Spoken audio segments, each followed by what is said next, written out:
In the phase of growing up, it is extremely important to have reliable support from close people, as the first steps in adult life are often associated with many challenges. The older ones have already traveled this path and can share valuable experiences. When young people try to overcome all obstacles alone, the probability of making an irreparable mistake increases. The consequences of such decisions sometimes prove to be disproportionately severe and deprive the person of opportunities and prospects. Cassidy Goodson was born in the year 1997. Cassidys childhood passed in an atmosphere of care and attention, in a cozy neighborhood of the small town of Lakeland in Florida, where about 100,000 inhabitants lived. The people around her described her as a promising, communicative young woman who showed excellent results in softball. The parents devoted much time to working for the family's welfare and put the children's interests first. Cassidy had a brother and a sister with whom she maintained warm, trusting relationships. In the teenage years, the student neither came into conflict with her parents nor with law enforcement representatives, avoided harmful habits and forbidden substances, actively practiced sports, and showed impressive academic achievements. Cassidy helped her mother with household chores and attended church services with the family every Sunday. All acquaintances of the heroine of this story were convinced of her brilliant prospects. She was enthusiastic about learning and forged career plans. Starting her own family was also part of her life plans, but for a later time when financial stability would be achieved. However, in the spring of 2012, the life of the 14-year-old teenager changed fundamentally. Brother and sister noticed unusual behavior in Cassidy that was atypical for her. Primarily, weight gain became noticeable. However, the mother attributed these changes to natural hormonal processes of adolescence. The young woman also reconsidered her wardrobe. It seemed as if Cassidy would have serious complexes due to the changes that were happening to her, which is why she began to wear loose clothing that hid her silhouette. Against this background, some suspicions arose that she might be expecting a child. Such conversations spread quickly in school. Cassidy even avoided changing with other students before physical education class. Despite the circulating rumors, the young woman did not confide her secret even to the closest people, her sister and her best friends. At home, Cassidy constantly wrapped herself in a blanket. Previously sociable and smiling, Cassidy now spent most of her time in her room, barely communicated with anyone, stopped going to church and avoided familiar glances. Cassidy only left the house when she was sure that no one would see her. Of course, both the sister and the mother noticed the strange changes in the daughter's behavior. The woman even tried to discuss the possible condition.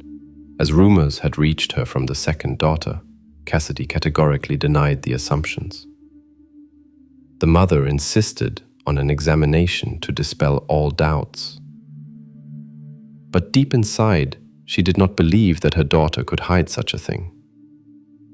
The woman bought several tests and Cassidy agreed to perform them. The mother trusted her daughter so much that she was not present during the examination. For Cassidy, this was the perfect opportunity. The girl deceived everyone with ease. She confirmed that she was not in other circumstances. The mother's credulity proved to be fatal. The woman had a conversation with her daughter, but Cassidy explained that she did not need lectures about contraception as she had no close relationships and did not meet with young men. The mother believed her again. She washed her daughter's clothes weekly and was sure that she kept track of her female cycle. Around the same time, even the father began to notice Cassidy's unusual behavior. One day, when he noticed how she walked through the house wrapped in a blanket, logical suspicions arose in him. The man tried to talk, as did other family members, but the daughter rejected all questions and doubts in the same way. Brother and sister also harbored suspicion. The sister asked Cassidy this question many times, especially after the rumors that had spread in school. She doubted the honesty of the test and shared her concerns with the family several times. The information reached the grandparents, but they too failed to learn the truth from their granddaughter. Cassidy continued to assure them that she had simply gained weight due to puberty and was now very ashamed of it. Again, she was believed. By midsummer, it became impossible to hide the changes even under baggy clothes. She hardly took off the blanket for days, but still insisted on her version. Cassidy distanced herself from her family, evaded questions, and sometimes even showed rudeness.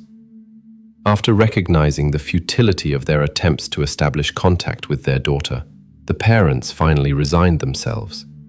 They continued to live as before, without suspecting the approaching consequences. Of course, it was impossible to hide such a thing for long, as a special moment was approaching. And all this led to irreparable events. On the 19th of September 2012, Cassidys' mother entered the bathroom after her daughter had spent considerable time there. The woman noticed traces on the toilet and near the house. The worried mother immediately sensed that something was wrong and hurried to her daughter's room. There she saw the student who looked exhausted. The girl was unnaturally pale and seemed sick, but still refused to explain what was going on. Cassidy tried to act as if everything was fine, but after what she had seen in the bathroom, the mother did not want to give up. The woman took her daughter and drove immediately to the hospital. In the emergency room, the mother shared that the girl might possibly have an underdevelopment. She asked to examine her daughter and clarify the situation. The student finally confessed to the doctors. After the examination, it was pointless to deny the obvious, and the girl confirmed what had happened. No one had an idea of the actual timeframes, so the mother again believed Cassidys' story. According to the girl's version, she had had an unforeseen incident when she was in the bathroom, and she had not even had time to comprehend what had happened. Cassidy had allegedly accidentally activated the flush and only then understood what had happened. Out of fear, she decided to remain silent about it. If the mother had not noticed the traces, no one knows how the events would have developed further. However, there were no reasons for suspicions. The girl was given the necessary medical help, the wounds were treated, and she was sent home to recover. The mother returned with Cassidy. Both tried not to talk about what had happened. The woman supported her daughter in every way during this difficult time. On the 22nd of September 2012, the mother noticed a strange, unpleasant smell coming from her daughter's room. Cassidy was not at home, so the woman decided to clean up, assuming that her daughter had simply forgotten to dispose of spoiled food. Of course, she was interested in the source of this smell. She wanted to get rid of it, without suspecting what she would actually be confronted with. In the corner of the room was a container with unwashed clothes, which the mother began to sort. It immediately became clear the unpleasant smell came exactly from there. On the same evening, government representatives arrived at the Hudson family house and brought the 14-year-old student for questioning. Cassidy confessed, almost without hesitation, that she had hidden the birth of a child from everyone. According to the young woman's statement, on that fateful day, her water had broken, but she had successfully hidden it by collecting the wet bedding and going to the bathroom. There she imitated a shower to cover other sounds. She clamped a towel between her teeth to endure the discomfort and make less noise. Cassidy sat on the toilet and used scissors. After completing the procedure, she wiped away all traces in the bathroom with a towel. In the exhausted arms of the young mother lay an infant who, as she felt, was breathing. The young woman feared discovery and therefore decided on the irreversible. Amazingly, the student somehow managed to carry out all of this quickly and unnoticed by other family members, although they were at home. The investigators tried to determine the qualification of the incident and therefore were interested in details. The young woman did not hide and agreed to provide complete information and reconstruct the events. The entire process was recorded on video. She was given a doll in the form of a Santa Claus on which Cassidy demonstrated her actions. After the birth of the boy, he did not open his eyes, but the young woman recognized that the little one was breathing. In panic, she applied force. According to a young person's statement, she believed that the child would not make it. The irreversible happened while the little one was still connected to the mother. The student did not dispose of the box because she simply did not know how and where to do this properly. Only medical examination could confirm or refute the statements. The medical examination revealed that the newborn was born fully developed and healthy, with a weight of about 4 kilograms, which was remarkable considering that Cassidy herself weighed only slightly more than 40. This fact contradicted her claims about a premature birth. With proper help, the child would have had every chance for a normal life. The examination showed that the cause of the cessation of the infant's vital functions was the blocking of oxygen supply. The investigators were puzzled why Cassidy left the infant in her room and apparently did not even plan to hide traces, although there was a strong, unpleasant odor in the room that eventually drew attention. Psychologists suspected that this was how her subconscious guilt manifested itself. Possibly the young mother even unconsciously wanted to be discovered in order to bear responsibility for her deed. Remarkably, Cassidy remained silent and unyielding and refused to reveal the identity of the child's father. The investigators considered the possibility that this situation could be the result of inappropriate treatment of the minor. Cassidy insisted that she tried to hide her condition from the family out of fear of deteriorating relationships with her parents. She feared disappointing them and knew their probable disapproval. Cassidy did not want others to learn about her condition. Therefore, she originally planned to keep the traces of pregnancy secret, which indicated advanced planning. After all these investigations, the student was taken into custody and brought to a special facility for juvenile offenders of the district. After examining the circumstances of the case, she was charged with intentional actions that led to a fatal outcome. Additionally, the question of charges for extremely inappropriate treatment of a child under aggravating circumstances, also of the highest category, was discussed. Representatives of law enforcement agencies believed that the severity of her deed was sufficient reason to treat the case as if the perpetrator had reached adulthood. The relatives tried to mitigate the court's judgment by describing her as a reasonable young woman who had never shown aggression. The relatives insisted that Cassidy simply had not yet reached the level of maturity to comprehend the seriousness of her actions. In Florida's adult criminal law, the maximum penalty for a first-category offense is life imprisonment without the possibility of early release or the death penalty. However, Cassidy's age excluded the latter option. Shortly before these events, the US Supreme Court had issued an ordinance recognizing mandatory life imprisonment without parole for minors as unconstitutional. The young lawyer had to prevail not only against the system of psychiatric evaluation, but also against outraged city residents who had learned the details of the incident and demanded the strictest punishment. The family found an experienced lawyer who managed to negotiate a guilty plea. The hearings took place in an extremely emotional atmosphere. The Goodson family supported the young woman, everyone cried, and understood that what had happened could break many fates. The mother of the accused was questioned even before the trial began. The woman denied that she knew about her daughter's condition. She explained in detail that she had initially suspected a pregnancy, but had believed the negative tests. The mother assumed that the daughter was simply gaining weight due to hormonal changes during puberty. She insisted that if she had known about Cassidy's situation, she would never have allowed such an outcome. She would have supported her daughter and helped with the arrival of the child. In the end, no one from Cassidy's environment was held responsible.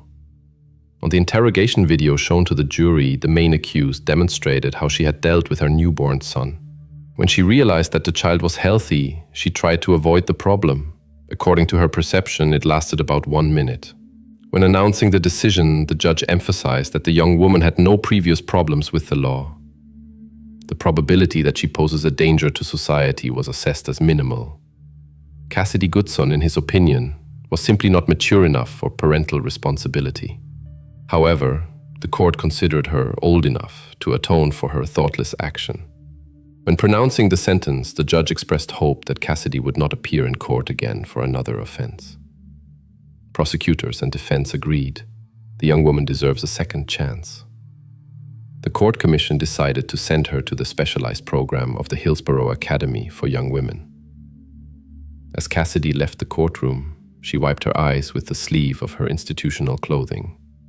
In a few months, she was to appear in court again to decide on her further path. The sentence was 18 months imprisonment. The judge explicitly emphasized, if Cassidy would cross the boundaries of the law again, she would not get a second chance for improvement. After her release, she would be under constant observation with the obligation to comply with prescribed rules. At the slightest violation, Cassidy faced a return to the penal institution for 15 years, according to adult standards. A separate line of investigation was the question of the child's paternity. The investigators established biological kinship. It turned out that the father was another minor who did not even know about the pregnancy. He had already separated from Cassidy. The young man's name was intentionally not disclosed to protect the uninvolved from the commotion of this sensational case and possible negative consequences. The public controversy was just gaining momentum. The story shook the entire country. The incident was covered by all local and federal media. It seemed as if every citizen wanted to express their opinion. The defender skillfully exploited this by referring to studies by renowned specialists in the field of psychology and psychiatry. In particular, one scientific work analyzed in detail numerous cases similar to Cassidy Goodson's situation. The researcher uncovered a pattern. Adolescent women fear most the revelation of the fact of pregnancy before their mother. Remarkably, most such incidents are committed by unmarried women who fear parental disapproval. However, not everyone agreed with this theory. Other expert studies showed that fathers display the greatest inflexibility in such matters. In any case, this raised the delicate question of the Goodson family's role and their indirect influence on what happened with the little one.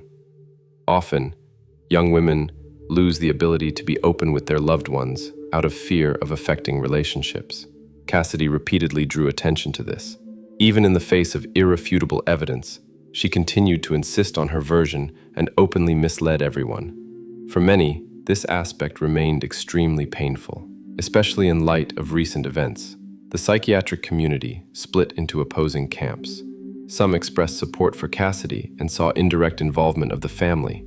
Others placed responsibility exclusively on the young woman.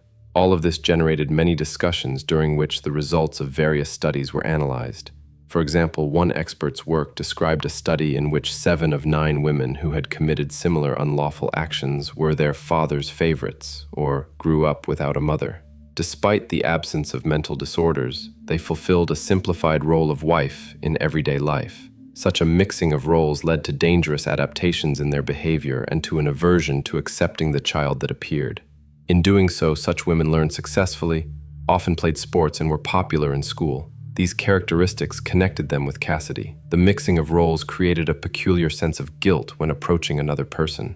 Often, such adolescents hope for a natural solution to the situation, as this relieves them of responsibility. Young mothers are even capable of convincing themselves of the infant's inability to live, contrary to obvious signs of health. Afterwards, they calmly dispose of the problem and continue living carelessly. The situation is aggravated by isolation from close ones, which was also observed in Cassidy. By refusing to discuss problems with relatives, she drove herself into a hopeless situation. Cassidy's story triggered heated discussions in society, especially regarding family planning among adolescents. To many, it seemed that a medical intervention could have been a reasonable solution in her situation.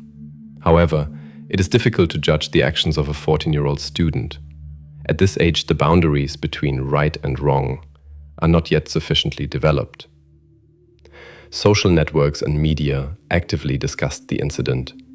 Cassidy Goodson's case was cited as an argument for minors' access to appropriate medical services to prevent similar tragic consequences.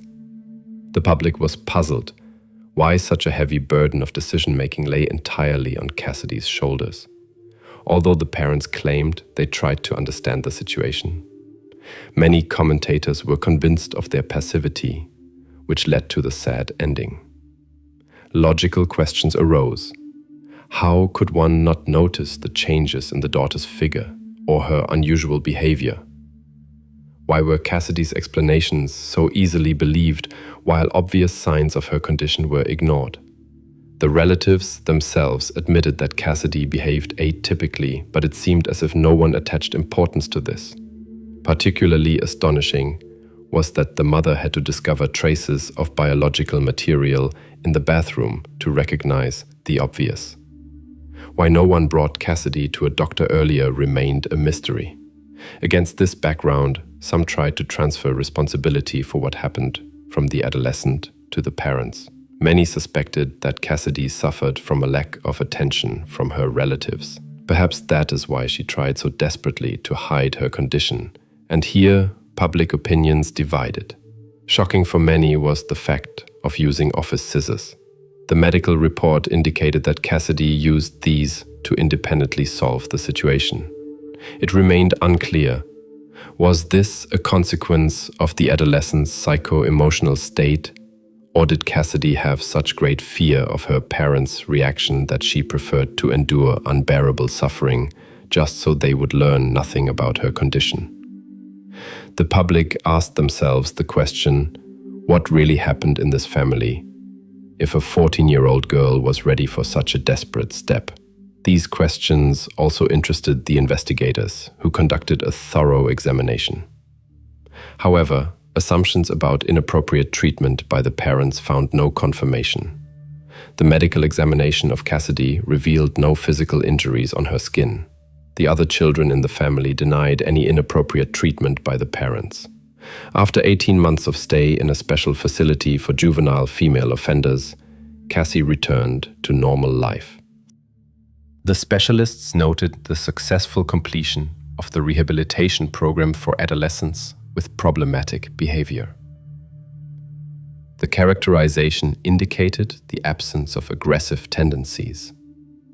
The experts assessed the probability of repeating unacceptable actions as extremely low.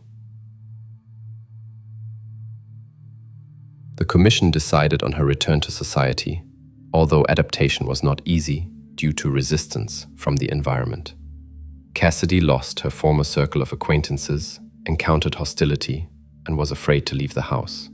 The young woman returned to her room, which the parents had left untouched since her arrest. Everything remained in its place, including the acne lotion she used at the age of 14. The greatest challenge was communication with relatives, but they tried to provide support. When difficulties with acceptance in society arose, she repeatedly spoke of hatred and persecution by people. The young woman understood that she was going through an extremely difficult time, and it was unclear when relief would come. Despite the traumatic experience and the thoughtless action committed, Cassidy did not give up the desire to start a family and got married. In the year 2017, she had her first daughter, Mia, and 2 years later, her second daughter, Samaya. After the birth of the second child, she published a message on social networks about the desire to have a son. These joyful events showed Cassidy's aspiration to fight for a normal life. On her page, she wrote that the environment was against her having children at all. When asked about the reasons for this attitude, Cassidy limited herself to an answer in the form of a smiley. The young woman admitted that people cannot forget her past action in connection with a newborn, and that she has many opponents. Many wrote that they would prefer to see Cassidy isolated until the end of her days and expressed unwillingness to live next to a person who committed such an act. On social networks, Cassidy posted many photos that portrayed her as a caring mother and young woman striving to build a happy family life. There were also sad publications. It seems that Cassidy, with increasing age, after recognizing the seriousness of what happened, could not reconcile herself with what had happened to her first child. The boy did not even have a name. Cassidy had not planned what to call him, since she originally intended to get rid of him. Therefore, he was simply referred to in the documents as Baby Goodson. All these years, Cassidy remained under the observation not only of official institutions, but also of her entire environment. Even after a long time, the public worried about the fate of the newborn, who was deprived of the opportunity to live in the first minutes after his birth. In the young woman's publications, the theme of reincarnation of souls often appeared. According to the psychologist's opinion, this testified to inner remorse. She still found no peace of mind after her act. The situation was complicated by constant public pressure. She made her last entry in her account in the year 2020 and pointed to the unrelenting pressure and oppression that had become unbearable. Cassidy created a new profile and continued her photo publications there. It is known that she completed nursing training at Madisonville College. However, it seems that the judge was mistaken in assessing her improvement. From the year 2021, she had new problems with the law and ended up in a penal institution, just like her husband.